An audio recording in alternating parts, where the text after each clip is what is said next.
ನಮಸ್ತೆ ಸ್ನೇಹಿತರೆ, ನೋಡಿ ಈ ಥರ ಒಂದು ರೆಸ್ಟೋರೆಂಟಲ್ಲಿ ಮಾಡಿದ ಹಾಗೆ ಚಿಲ್ಲಿ ಚಿಕನ್ ಹೇಗೆ ಮನೇಲಿ ಮಾಡ್ಕೊಂಡು ತಿನ್ಬೋದು ಅಂತ ಒಂದು ವಿಡಿಯೋ ಮಾಡ್ತಾಯಿದ್ದೀನಿ. ಎಷ್ಟು ಚೆನ್ನಾಗಿರುತ್ತೆ ನೋಡಿ. ಮಕ್ಕಳಿಗೆಲ್ಲ ಅಪರೂಪಕ್ಕಾದರೂ ತಿನ್ನಬೇಕು ಅಂತ ಅನಿಸುತ್ತಲ್ವ, ಹೊರಗಡೆಯಿಂದ ತಂದು ಕೊಡೋ ಬದಲು ಈ ಥರ ಮನೆಯಲ್ಲಿಯೇ ಮಾಡಿಕೊಡಿ, ತುಂಬ ಚೆನ್ನಾಗಿರುತ್ತೆ ಮತ್ತು ತುಂಬ ಸಿಂಪಲಾಗಿ ಎಷ್ಟು ಬೇಗ ಮಾಡ್ಬೋದು ನೋಡಿ. ನಾನು ಸ್ವಲ್ಪ ಖಾರ ಒಂದೇ ಚಮಚ ಹಾಕಿದ್ದೇನೆ, ಖಾರದ ಪುಡಿ. ನಿಮಗೆ ಹೇಗೆ ಖಾರಕ್ಕೆ ಹೇಗೆ ಬೇಕು ಹಾಗೆ ಹಾಕ್ಕೊಳ್ಳಿ. ಒಂದು 2 ಟೀ ಸ್ಪೂನಕ್ಕಷ್ಟು ಇದು ಕಾರ್ನ್ಫ್ಲೋರ್ ಹಾಕಿ ಮತ್ತು ಮೈದಾ 1 ಟೀ ಸ್ಪೂನ್ ಹಾಕಿದೆ ನಾನು. ಇಲ್ಲಿ ಒಂದು 1.5 kg ಆಗೋಷ್ಟು ಮಾಂಸ ಇತ್ತು. ಹೀಗೆ ಶುಂಠಿ ಬೆಳ್ಳುಳ್ಳಿ ಪೇಸ್ಟು ಸ್ವಲ್ಪ ಜಾಸ್ತಿನೇ ಹಾಕ್ಕೊಳ್ಳಿ, ಚೆನ್ನಾಗಿರುತ್ತೆ ಅದು. ಶುಂಠಿ ಬೆಳ್ಳುಳ್ಳಿ ಪೇಸ್ಟ್ ಏನು ಪರವಾಗಿಲ್ಲ. 2 ಮೊಟ್ಟೆ ಹಾಕಿದ್ದೀನಿ. ಸ್ವಲ್ಪ ಮತ್ತು ಇದು ಉಪ್ಪು ಹಾಕಬೇಕು.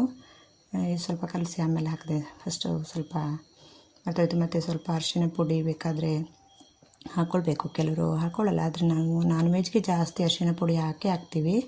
ನಮಗೆ ಅದು ಸ್ಮೆಲ್ ಬರುತ್ತೆ ಏನೋ ಒಂಥರ ಅನಿಸುತ್ತೆ. ಅರಿಶಿನ ಪುಡಿ ಸ್ವಲ್ಪ ಹಾಕ್ಕೊಳ್ಳಿ, ಆರೋಗ್ಯಕ್ಕೆ ಸಹ ಒಳ್ಳೆಯದು. ಮತ್ತು ಇದು ನಾನ್ ವೆಜ್ದು ಸ್ಮೆಲ್ ಇರುತ್ತಲ್ಲ, ಈ ಮಾಂಸದ್ದು ಮೀನಿದು ಎಲ್ಲ ಹಾಗೆ ಸ್ಮೆಲ್ ಇರುತ್ತಲ್ಲ, ಅದು ಚೆನ್ನಾಗಿ ಇದಾಗಲ್ಲ. ತಿಂದ ಮೇಲೂ ಕೈಯೆಲ್ಲ ಸ್ಮೆಲ್ ಬರುತ್ತೆ ನೋಡಿ, ಆ ಥರ ಬರೋದಿಲ್ಲ. ಅರಿಶಿನ ಪುಡಿ ಹಾಕಿದರೆ ಚೆನ್ನಾಗಿರುತ್ತೆ. ಅದಕ್ಕೆ ನಾನು ಎಲ್ಲ ಜಾಸ್ತಿ ನಾವು ಇಲ್ಲಿ ಹಾಕ್ತೀವಿ ನಮ್ಮ ಸೈಡು. ಈ ಥರ ನೋಡಿ. ನಾನು ಸ್ವಲ್ಪ ಕ್ಯಾಪ್ಸಿಕಮ್ 3 ಹಾಕಿದ್ದೆ, ನೀವು ಬೇಕಾದರೆ 2 ಹಾಕ್ಕೊಳ್ಳಿ ಸಾಕು. ನನಗೆ ಮಕ್ಕಳಿಗೆಲ್ಲ ಇಷ್ಟ ಅಂತ ಸ್ವಲ್ಪ ಹಾಕಿದೆ, ಸ್ವಲ್ಪ ಜಾಸ್ತಿನೇ ಹಾಕಿದ್ದೀನಿ. ಈ ಥರ ಬೆಳ್ಳುಳ್ಳಿನ ಚಿಕ್ಕದಾಗಿ ಹೆಚ್ಕೊಳ್ಳಿ. ಅಂದಾಜು 3 ಗಡ್ಡೆ ಆಗೋಷ್ಟು ಹಾಕಿದ್ದೀನಿ, 3-4 ಗಡ್ಡೆ. ಈರುಳ್ಳಿ ಮತ್ತು ಹಸಿಮೆಣಸು ಇಷ್ಟೇ ಹಾಕಿದ್ದು. ಈ ಥರ ಇವಾಗ ಅದನ್ನು ರೆಡಿ ಮಾಡಿ ಇಟ್ಕೊಂಡು ಇದನ್ನು ಹೀಗೆ ಸ್ವಲ್ಪ ಹೊತ್ತು 1-1/4 ಗಂಟೆ ಬಿಟ್ಟಿದ್ದೆ. ಹಾಗೆ ಫ್ರಿಜ್ಜಲ್ಲಿ ಬೇಕಾದರೂ ಇಟ್ಕೊಳ್ಬೋದು, ನೀವು ಹೊರಗಡೆ ಇಟ್ಕೊಬೋದು. ಅಂದರೆ ಫ್ರಿಜ್ಜಲ್ಲಿ ಇಟ್ಟರೆ ಸ್ವಲ್ಪ ನೀರು ಬಿಡೋದಿಲ್ಲ, ಅದು ಚೆನ್ನಾಗಿರುತ್ತೆ. ನಾನು ಹೊರಗಡೆನೇ ಇಟ್ಟೆ, ಬೇಡ ಫ್ರಿಜ್ಜಲ್ಲಿ ಅಂತ.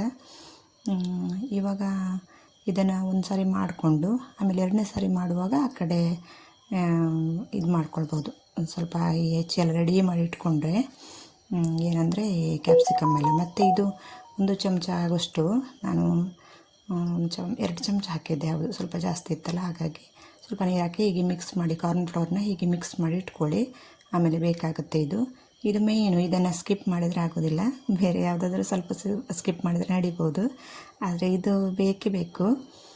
ಈ ಥರ ನೋಡಿ. ಎಷ್ಟೊತ್ತಿಗೆ ಇಲ್ಲಿ ಬೆನ್ನೋದು ಗೊತ್ತಾಗುತ್ತಲ್ಲ. ಸ್ವಲ್ಪ ನೀವು ಗುಳ್ಳೆ ಬರೋದು ಕಮ್ಮಿ ಆದಮೇಲೆ ತೆಗೀರಿ, ಒಳಗಡೆ ಚೆನ್ನಾಗಿ ಬೇಯ್ತು. ಆಮೇಲೆ ಜಾಸ್ತಿ ಬೇಯಿಸೋ ಆಗಿಲ್ಲ, ಅದಕ್ಕೆ ಇವಾಗಲೇ ಬೇಯಿಸೋದು. ಇವಾಗ ಇನ್ನೊಂದು ಟ್ರಿಪ್ಪು ಬಿಟ್ಟು ಅದನ್ನು ಇದಾಗುವಾಗ ನಾನು ಈ ಕಡೆ ಒಲೆಯಲ್ಲಿ ಹೀಗೆ ಸ್ವಲ್ಪ ಎಣ್ಣೆ ಹಾಕ್ಕೊಂಡೆ ನೋಡಿ. ಹಾಕ್ಕೊಂಡು ಫಸ್ಟ್ ಬೆಳ್ಳುಳ್ಳಿ ಹಾಕ್ಕೊಳ್ಳಿ. ಅದು ಸ್ವಲ್ಪ ಫ್ರೈ ಆಗ್ತಾ ಬರುವಾಗ ಇದು ಹಾಕ್ಕೊಳ್ಳೋದು, ನೀರುಳ್ಳಿ ಹಾಕ್ಕೊಳ್ಳೋದು. ಸ್ವಲ್ಪ ಬೆಳ್ಳುಳ್ಳಿ ಫಸ್ಟು ಫ್ರೈ ಆಗಲಿ. ಇವಾಗ ಹಸಿಮೆಣಸು ಹಾಕಿದೆ. ಸ್ವಲ್ಪ ಖಾರ ಬಿಡುತ್ತೆ ಎಣ್ಣೆಗೆ ಹಾಕ್ಕೊಂಡ್ರೆ, ಬೇಕಂದರೆ ನಾನು ಖಾರ ಪುಡಿ ಜಾಸ್ತಿ ಹಾಕಲಿಲ್ಲ ಅಲ್ವಾ, ಹಾಗಾಗಿ. ಆಮೇಲೆ ಈರುಳ್ಳಿ. ಇದು ಏನಂದರೆ ತುಂಬ ಬೇಯಿಸಬಾರ್ದು ಇದೆಲ್ಲ. ಸ್ವಲ್ಪ ಈರುಳ್ಳಿ ಫಸ್ಟ್ ಹಾಕ್ಕೊಂಡು ಬೇಯಿಸ್ಕೊಳ್ಳಿ. ಸ್ವಲ್ಪ ಉಪ್ಪು ಹಾಕಿ ಬೇಯುತ್ತೆ, ಆವಾಗ ಸ್ವಲ್ಪ ಉಪ್ಪು ಮಿಕ್ಸ್ ಮಾಡ್ಕೊಳ್ಳಿ. ಆದರೆ ಇದು ಕ್ಯಾಪ್ಸಿಕಮ್ ಮಾತ್ರ ಸ್ವಲ್ಪ ಜಾಸ್ತಿ ಬೇಯಬಾರ್ದು, ಅದೇ ಚೆನ್ನಾಗಿರೋದು. ಏನೋ ಕಚಕ್ ಅಂತ ತಿನ್ನೋಕ್ಕೆ ಚೆನ್ನಾಗಿರುತ್ತೆ ಅದು, ಚಿಲ್ಲಿ ಜಾಸ್ತಿ. ಅದಕ್ಕೆ ಸ್ವಲ್ಪ ಈರುಳ್ಳಿ ಬೆಂದ ಮೇಲೆ ಈ ಥರ ಹಾಕಿದೆ ನೋಡಿ. ಇವಾಗ ಇದು ಹಾಗೆ ಸ್ವಲ್ಪ ಹೊತ್ತು ಫ್ರೈ ಮಾಡಿದರೆ ಸಾಕು ಎಣ್ಣೆಯಲ್ಲಿ. ಆಮೇಲೆ ಇದಕ್ಕೆ ಕಾರ್ನ್ಫ್ಲೋರ್ ರೆಡಿ ಮಾಡಿದ್ದಕ್ಕೆ ಸ್ವಲ್ಪ ಅದು ಪ್ಯಾಕೆಟೇ ತಗೊಂಡು ಬಂದಿದ್ದು, ನಾವು ಜಾಸ್ತಿ ಯೂಸ್ ಮಾಡಲ್ಲ ಇದೆಲ್ಲ. ಅದಕ್ಕೆ ಸೋಯಾ ಸಾಸ್ ಮತ್ತು ಟೊಮೆಟೊ ಸಾಸ್ನ ಸ್ವಲ್ಪ ಒಂದು ಪ್ಯಾಕೆಟ್ ಅಷ್ಟಾಗುವಷ್ಟು ತಂದಿದ್ದು. ಅಪರೂಪಕ್ಕೆ ಯಾವಾಗ ಬೇಕು ಆವಾಗ ತಂದ್ಕೊಳ್ತೀವಿ, ಅಂದರೆ ತಂದು ಫ್ರಿಜ್ಜಲ್ಲೆಲ್ಲ ಇಟ್ಟರು ಆಮೇಲೆ ಇದು ಮಾಡೋದಿಲ್ಲ. ಸೋಯಾ ಸಾಸ್ ಸ್ವಲ್ಪ ಹಾಕಿ ಒಂದು ಅಂದಾಜು 2 ಟೀ ಸ್ಪೂನ್ ಹಾಕಿ ಸಾಕು. ಟೊಮೆಟೊ ಸಾಸ್ ಪರವಾಗಿಲ್ಲ, ಅಷ್ಟು ಸಣ್ಣ ಪ್ಯಾಕೆಟ್ ಅಷ್ಟು ಹಾಕ್ಬೋದು. ಆಮೇಲೆ ಇಲ್ಲೂ ಸ್ವಲ್ಪ ಅರಿಶಿನ ಪುಡಿ ಹಾಕ್ಕೊಂಡೆ ನೋಡಿ.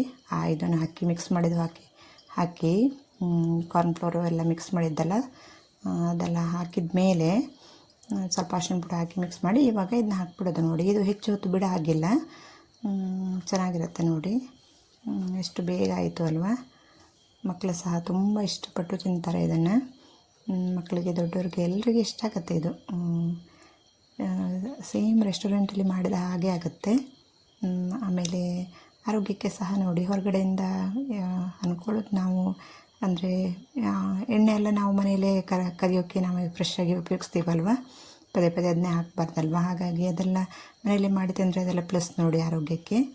ಇವಾಗ ಅಪರೂಪಕ್ಕೆ ಎಲ್ಲ ಮಾಡಿ ತಿನ್ಬೋದು, ಯಾವಾಗಲೂ ಮಾಡಿ ತಿನ್ನಬಾರ್ದು. ಆದರೆ ಅಪರೂಪಕ್ಕೆ ಈ ಥರ ಮಾಡಿ ತಿಂದರೆ ತುಂಬ ಚೆನ್ನಾಗಿರುತ್ತೆ. ನಾವು ಹಾಗೆ ಯಾವಾಗಲೂ ಮಾಡಲ್ಲ.